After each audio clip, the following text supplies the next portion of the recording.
La anemia de células falciformes, conocida como SCA, es una enfermedad genética autosómica dominante, conocida como la hemoglobinopatía estructural más frecuente en nuestro medio, ocasionada por una mutación puntual consistente en la sustitución del aminoácido valina por ácido glutámico en la posición 6 de la cadena beta de hemoglobina sintetizada en el brazo corto del cromosoma 11. Las complicaciones pulmonales son la causa más común de mortalidad en SCA.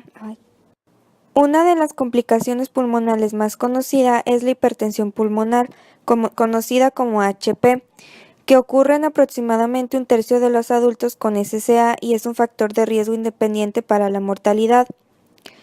En la población general, la hipertensión arterial pulmonar idiopática, conocida como HAPI, es rara, con una incidencia anual de 1 a 2 casos por millón de personas.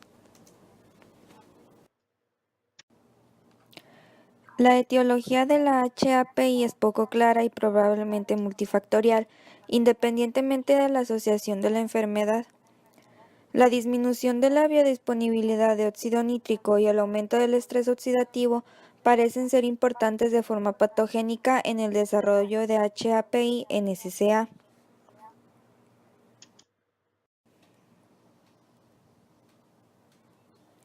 Las modificaciones oxidativas posttraduccionales de las proteínas plasmáticas pueden servir como sellos distintivos de la gravedad de la enfermedad y podrían dar como resultado una función y estructura proteicas alteradas.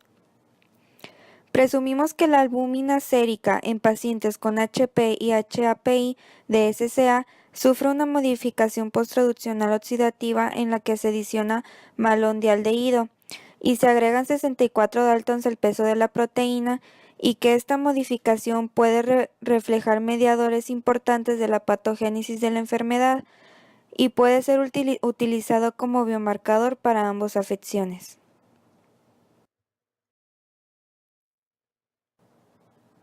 Hipótesis.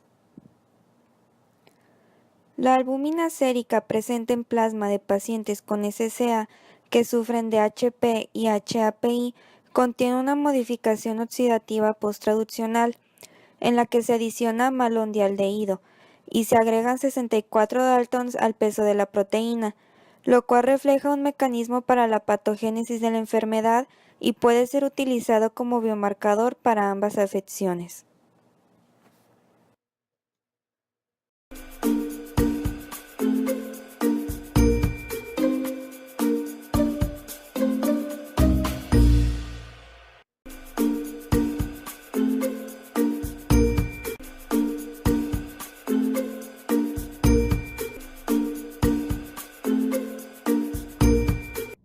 Como objetivo general tenemos establecer una metodología para la separación, cuantificación e identificación de la oxidación en la albúmina sérica. Además, como específico, el primero que tenemos es la separación de la proteína albúmina presente en plasma mediante la técnica de SDS-Page y la cromatografía de intercambio catiónico, así como también la cuantificación e identificación de la modificación posttraduccional, en este caso la oxidación, en la proteína albúmina mediante la técnica de Malitov y HPLC, estableciendo así su relación con la hipertensión arterial pulmonar idiopática y la hipertensión pulmonar de anemia falciforme.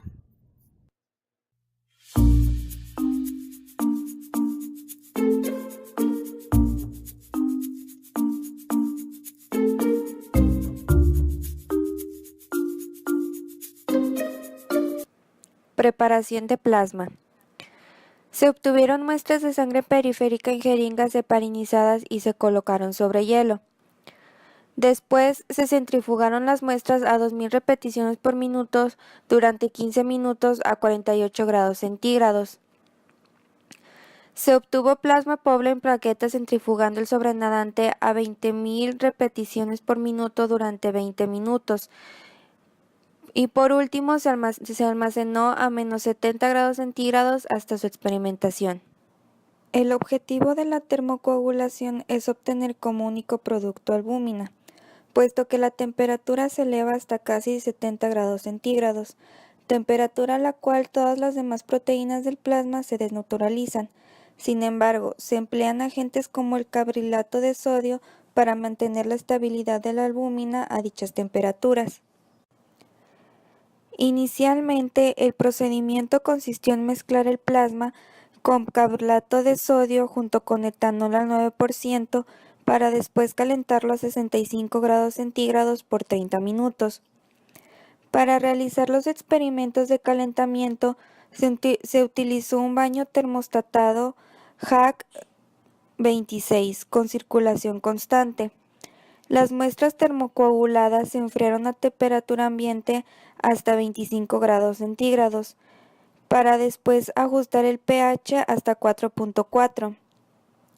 La centrifugación se realizó a 3000 repeticiones por minuto en una centrífuga Beckman refrigerada, para después obtener la albúmina del sobrenadante y descartar el precipitado.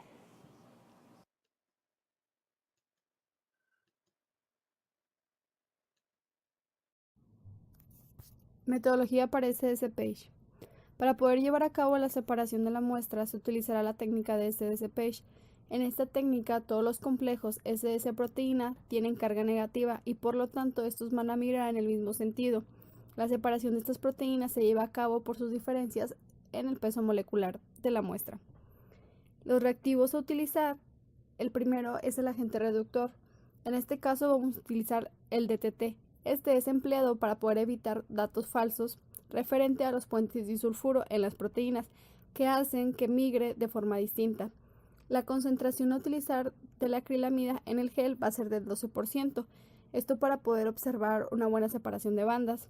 Y por último, la tinción en gel que vamos a utilizar es el azul de Comasi. Esto para poder visualizar el gel, igualmente las bandas que se vean claras. El primer paso para la metodología es la fijación de proteínas, ya sean metanol o etanol, seguido de la exposición a la solución de tinción y por último se hace un lavado para poder quitar el exceso. Concentración de la proteína. Posterior a la separación con SDSPage, es necesario concentrar nuestra proteína, es decir, la albúmina, para tener suficiente cantidad de esta durante el experimento. Para esto, se utilizará la técnica salting out con 50% de sulfato de amonio, el cual precipita la albúmina sérica más fácilmente, por lo que es la mejor sal para la precipitación de proteínas problema y su concentración. Metodología de intercambio iónico. Para asegurar la separación por completo de nuestra muestra y poder corroborar los resultados anteriores, utilizamos otra metodología, en este caso fue la cromatografía de intercambio iónico. Esta sabemos que es para la separación y la purificación de biomoléculas basados por su carga neta, y es capaz de resolver proteínas que difieren en un grupo cargado. Para asegurar la separación de esta, se llevó a cabo una ionización al 3.8. ¿Esto por qué? Ya que la albúmina cuenta con un punto isoeléctrico de 4.8, mientras que los inmunoglobulines que también se encuentran en la misma muestra cuentan con un punto isoeléctrico que va del 7 al 8 en rango. Entonces, es por eso que nosotros vamos a utilizar un tipo de intercambio catiónico. La estrategia de elución va a ser utilizando las sales. El pretratamiento es ajustando el pH a 3.8 y el buffer a utilizar va a ser el buffer de EPES fosfato. La metodología para esto es la siguiente. Primero se hace la preparación del soporte, después se aplica la muestra, después se lleva a cabo el método de elución, como ya lo dijimos con las sales. La elución con sales es la más utilizada. Lo que se hace aquí, incrementar la fuerza iónica agregando cloruro de sodio, y aquí primero van a eluir las que están menos ionizadas. Después de la elución se hace la recolección de fracciones y por último la cuantificación y análisis de las muestras. Digestión. Debido a que la modificación oxidativa posttraduccional se presenta en el péptido 146 a 159 de la albúmina, es necesario llevar a cabo una digestión con tripsina de grado de espectrometría de masas para la obtención de este péptido correspondiente a la modificación oxidativa en el que se aducciona malondialdehído, en una relación en peso de enzima sustrato de 1 a 30, dejando incubar toda la noche a 37 grados centígrados. HPLC de fase reversa. Es conveniente realizar una cromatografía HPLC de fase reversa posterior a la cromatografía de intercambio iónico para preparar la muestra para MALDI-TOF. Para esto se utilizará una columna Luna C18 de Phenomenex de 250 por 4.6 milímetros como fase estacionaria y ácido trifluoroacético al 0.05% en acetonitrilo como fase móvil.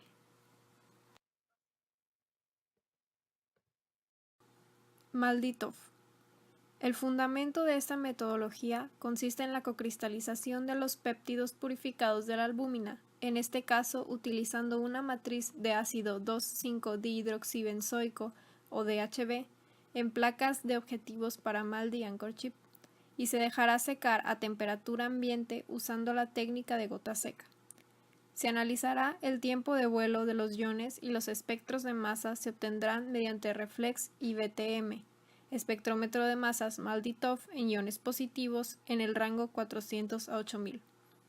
Posteriormente se procederá a analizar los resultados.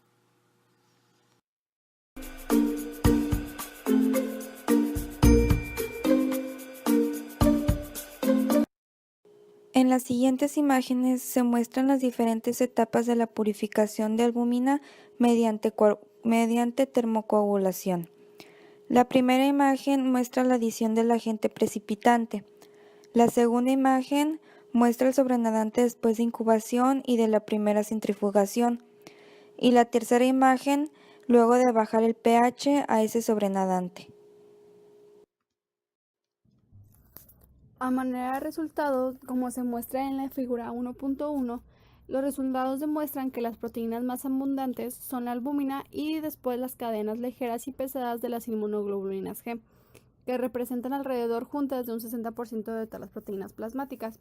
Como se muestra en el gel realizado con el SDS-Page, la albúmina se encuentra en la parte de arriba, pesando 66 kilodaltons, como nos marca también la literatura, mientras las cadenas pesadas y ligeras de las inmunoglobulinas varían desde los 50 y 25 kilodaltons correspondientes a cada una de las cadenas. Aquí podemos ver la gran separación que hay entre las dos proteínas y también podemos ver cómo la albúmina está más concentrada y más presente que las otras y además tiene un mayor peso molecular. Esta técnica o este resultado más bien de esta técnica se llevó a cabo correctamente, así pudiendo separar las proteínas y poder. Los resultados correspondientes a nuestra cromatografía de intercambio catiónico son los siguientes. Como se muestra en la figura 2, podemos observar que la primera proteína en eluir fue la albúmina, esta porque cuenta con un punto iseléctrico de 4.8, seguidas de las inmunoglobulinas, empezando con la 4 y terminando con la 1. La 1 eluye al último porque esta es la que se encuentra más ionizada, ya que se encuentra más lejos del rango de pH al cual utilizamos nuestro ensayo, en este caso fue el 3.8. 3.2. Estas eluyeron al aumentar el gradiente salino y esa fue la técnica que utilizamos para el orden de elusión. Después de esto podemos ya tomar nuestra muestra de albúmina y poder llevar a cabo los siguientes análisis para poder identificar sus modificaciones posttraduccionales y ver cómo interfiere esto con la enfermedad que. Malditov. Con el espectro de masas se identificará el aducto de malondialdehído en el péptido 146 a 159 de albúmina. Los picos detectados deberán ser uniformes en el espectro de masas para todos los sujetos, tal como se observa en el espectro titulado normal, en el que el ion de 1742.9 masa-carga corresponde al peso no modificado. Sin embargo, se deberá observar un pico adicional de 1796.8 masa-carga que será debido al aumento de masa de 54 daltons agregado por la modificación oxidativa posttraduccional en el péptido 146 a 159 de la albúmina con la aducción de malondialdehído. Este pico mostrará la presencia de la modificación en pacientes con hipertensión pulmonar en anemia de células falciformes y será más prominente en los pacientes con hipertensión arterial pulmonar idiopática. Por lo tanto, será un indicador de ambas enfermedades. A partir de nuestro proyecto concluimos que la modificación oxidativa posttraduccional, es decir, la aducción de malondialdehído en el péptido 146 a 159 de albúmina, Puede ser identificada mediante MALDI-TOF y utilizada como biomarcador para la hipertensión pulmonar en anemia de células falciformes y la hipertensión arterial pulmonar idiopática.